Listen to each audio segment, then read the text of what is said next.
Well, good evening, everyone. If it's okay, why don't the kids come up here? Come up here and stand next to me, y'all. Come on up.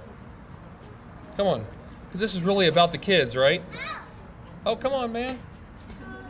Come on. Yeah, of course. Come on. Come on.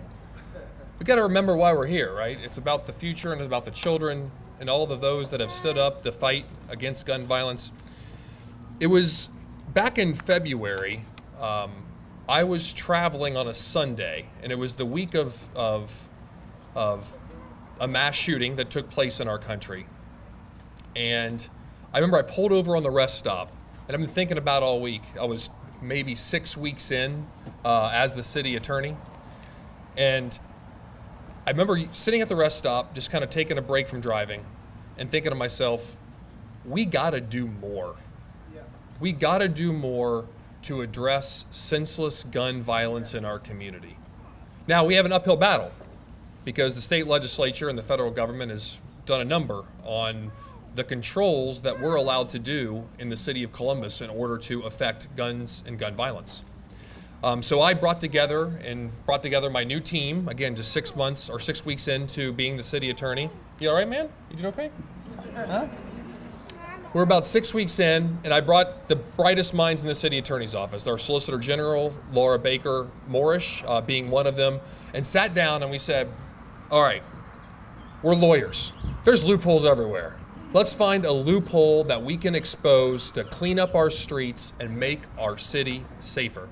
And that's exactly what we did in partnership with the City Council and Council President Hardin, the Mayor Ginther, and strategizing a way to get guns out of the hands of dangerous and violent criminals who have demonstrated a history of criminal conduct, to close the gap between federal and state law so that we can make our streets safer, to ban bump stocks in the city of Columbus, to expand the definition of domestic violence to make sure that intimate partners are included, to allow and include felony crimes of violence in our nuisance code so that we don't have to get an underage buy to shut down a place that has murders and rapes and robberies every night of the week.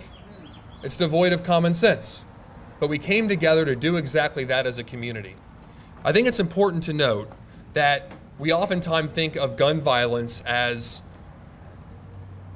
an innocent bystander getting killed.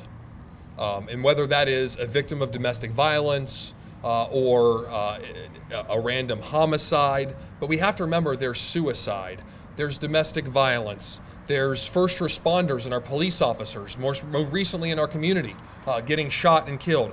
And there's even gang-on-gang violence where individuals get killed, and these people leave behind families.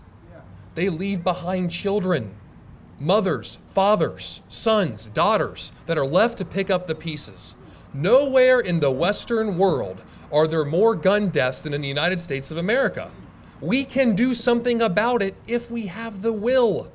So we have the will in Columbus, and we have to impart that will, impart that desire for change at the state house, at the federal level, because these kids deserve better. We deserve better. And it's because of Moms Demand Action. It's because of groups that stand up to make a difference because they care about the future of our country like we do, that we can make that change.